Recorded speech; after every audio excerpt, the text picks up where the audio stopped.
Genghis Khan. Genghis Khan, whose real name was Temujin, was born in 1162 in the area that is now Mongolia. He was the second son of Yesugei, the leader of the Kiyad tribe, and his wife Holun. Temujin's childhood was marked by hardship and struggle, as his family was constantly on the move in search of food and water for their animals. His father, Yesugei Bahadur, who is the leader of a small clan that was constantly at war with the Mongol and Tatar tribes, makes the necessary arrangements for his wife to marry a girl from the tribe of the Ungarads when his son turns 9, and leaves his son with his future wife's family in accordance with Mongolian traditions. One day, while returning home from the steppe, Genghis Khan's father encounters some Tatars and does not know who they are. He takes some water to drink from them. However, the Tatars, who knew their old enemies, added a poison to this water that would take effect slowly in Yesugei. When he reaches the back of his family, Yesugei is about to die, and, as a matter of fact, he breathes his last before dusk. Upon this development, Genghis Khan is immediately called home. When he was orphaned at the age of 12, towards 1179, his tribe saw him as too small and weak, and he refused to obey. Despite all the efforts of his mother, Holun Ushin, Genghis Khan's father's friends and tribesmen abandoned Genghis Khan and his family, taking the herds owned by the clan.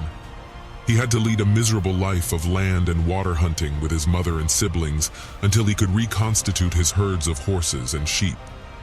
Holun Ushin and his children were compelled to flee to the mountains near the river Onon, where they were alone under constant threat. They fought for survival by eating blackberries, fish, and the animals they hunted. Since they did not even have horses to ride, they used the reindeer they caught as mounts and pack animals. Genghis Khan grew up under these difficult conditions and met Kamuka, who was a member of another clan, and established a bond, blood brotherhood.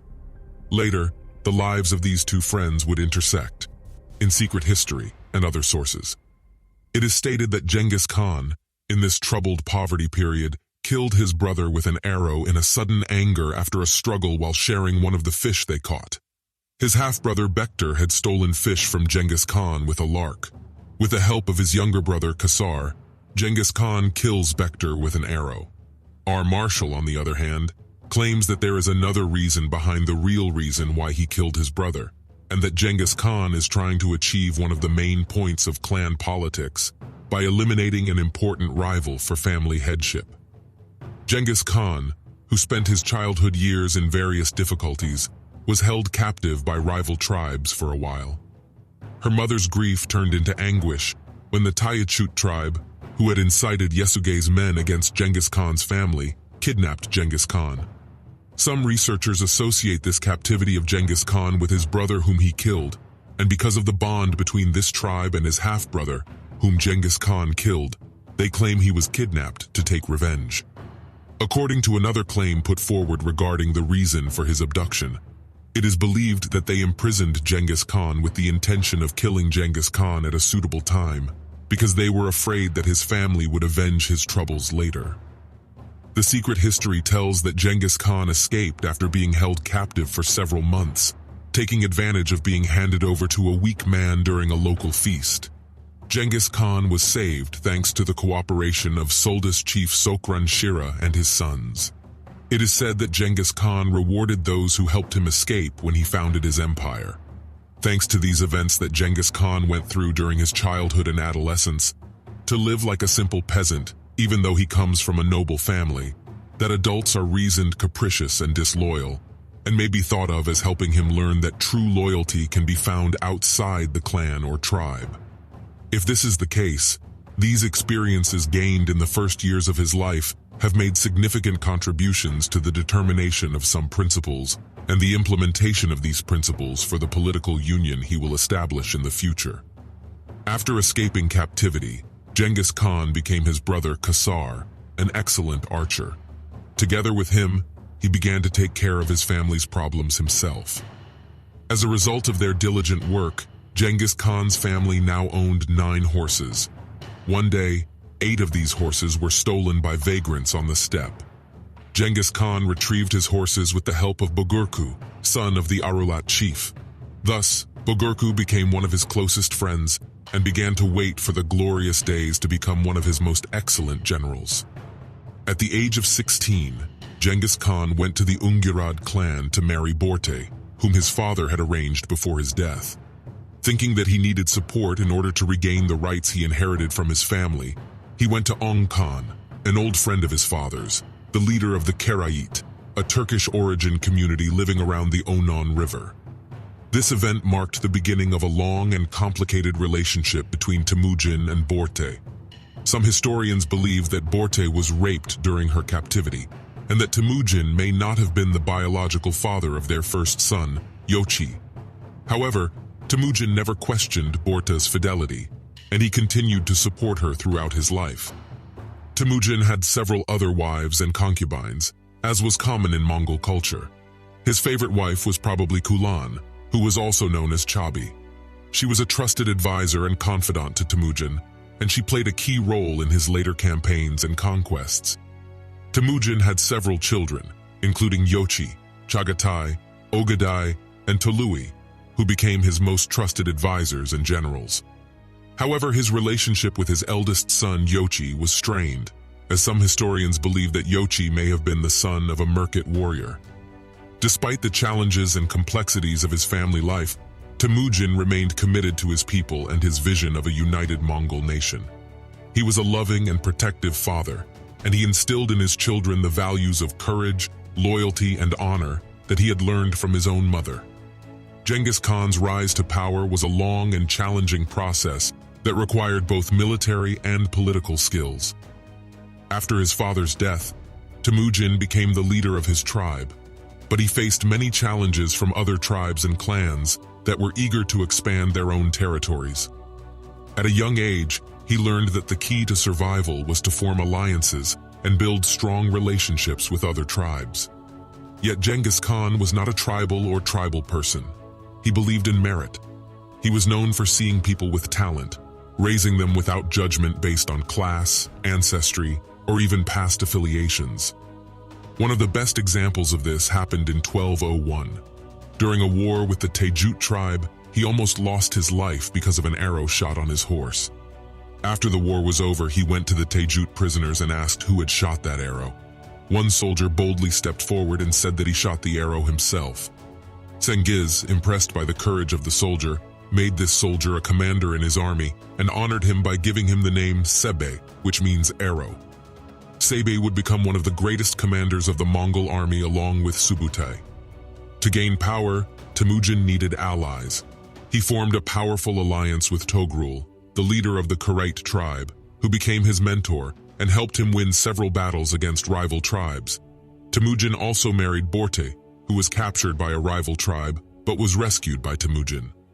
Borte became Temujin's trusted advisor and political partner, and together they played a crucial role in his rise to power. Temujin was a skilled warrior, and he used his military prowess to win battles and gain the respect of other tribes. He was a master of guerrilla tactics, which he used to ambush his enemies and catch them off guard. He also knew how to inspire his troops and lead them to victory, even in the face of overwhelming odds. Temujin's leadership qualities soon caught the attention of other tribes, who began to recognize him as a charismatic and powerful leader. He was able to unite several tribes under his leadership, including the Tatars, Naimans, Merkits, and Karayites. With each victory, Temujin's power grew, and his reputation as a warrior and a leader spread throughout the region. In 1206, Temujin convened a meeting of the Mongol tribes, where he was proclaimed the Genghis Khan, or universal ruler of the Mongols. This marked the beginning of a new era in Mongol history, as Genghis Khan began to consolidate his power and expand his empire. Genghis Khan's rise to power was not without its challenges, however. He faced opposition from rival clans and tribes, as well as from his own family members. His own half-brother Begter tried to usurp his power and seize control of the Mongol tribes. Genghis Khan responded by leading a brutal campaign against Begter and his followers, which ended in their defeat and execution. Genghis Khan's rise to power was a remarkable achievement. He was able to unite a group of disparate tribes and transformed them into a powerful military force that conquered vast territories and established one of the largest empires in history. His leadership skills, military tactics, and political acumen paved the way for his success, continues to be felt today. Along with the arrow, bow, and horse, one of the most important weapons of the Mongols was the communication network they established.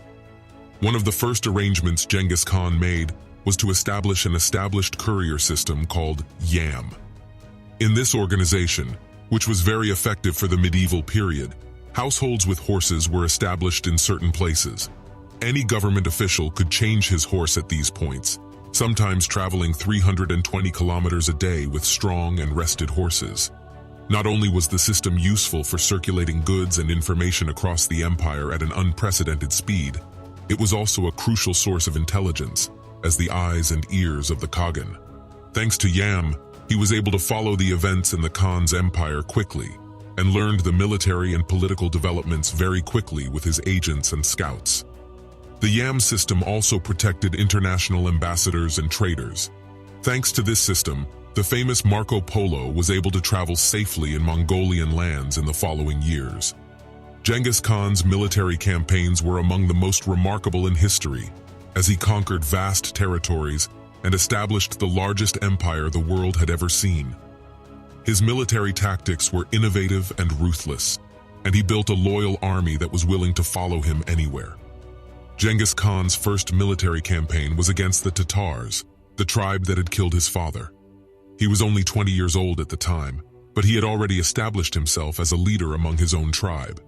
He rallied other tribes to his cause, and he led a successful campaign against the Tatars, avenging his father's death.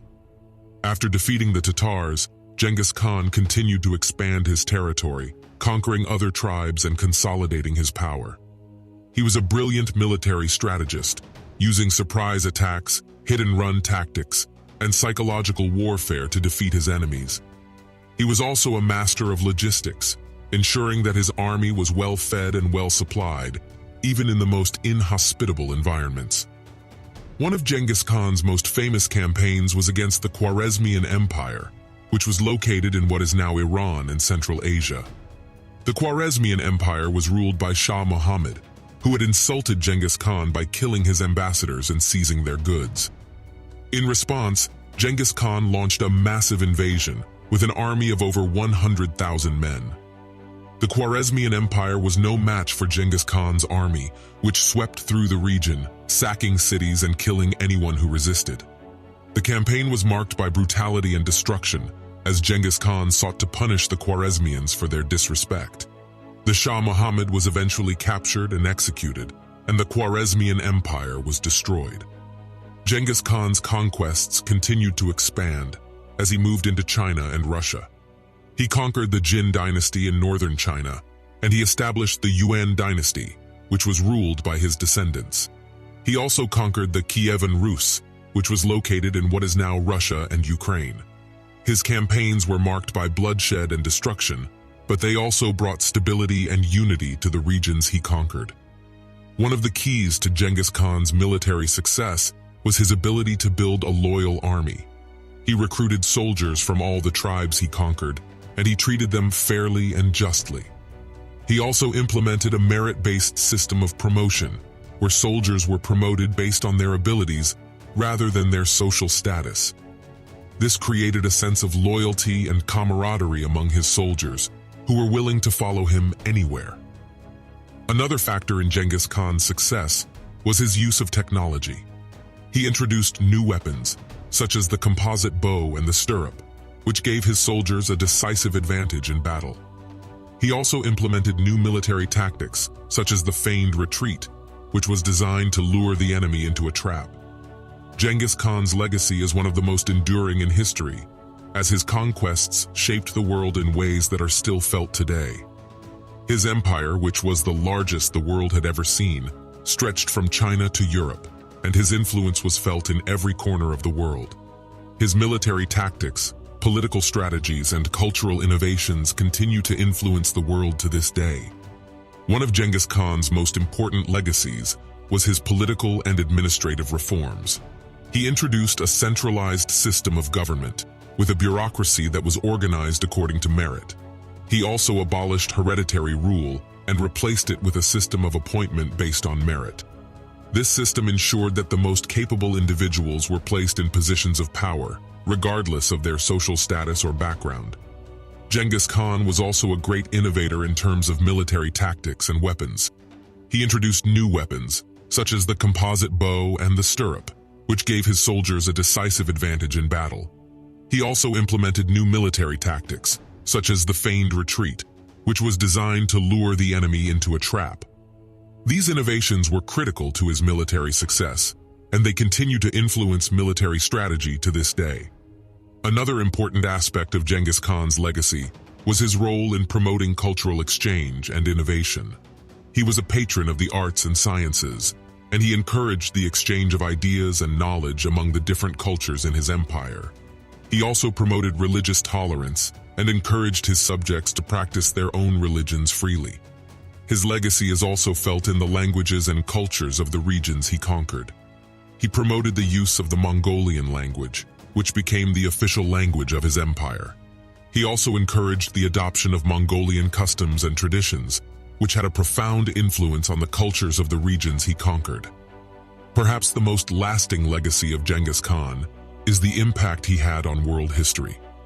His conquests shaped the political, cultural, and economic landscape of the world in ways that are still felt today. His empire established a network of trade routes, known as the Silk Road, that connected the East and the West, and facilitated the exchange of goods, ideas, and culture between them. The Silk Road was critical to the development of world trade and helped to promote cultural exchange and innovation. Genghis Khan's legacy is also felt in the people who are descended from the Mongol Empire. His descendants include some of the most famous figures in world history, including Kublai Khan, who founded the Yuan dynasty in China, and Tamerlane, who founded the Timurid Empire in Central Asia. The Mongol Empire also had a profound impact on the history of Russia, as the Mongols ruled over the Kievan Rus for more than 2 centuries, leaving a lasting imprint on Russian culture and society. As a result, although he was a cruel person more than anyone can expect, he managed to get his name written on the dusty pages of history with his other great works. I hope you enjoy the video. Thanks a lot.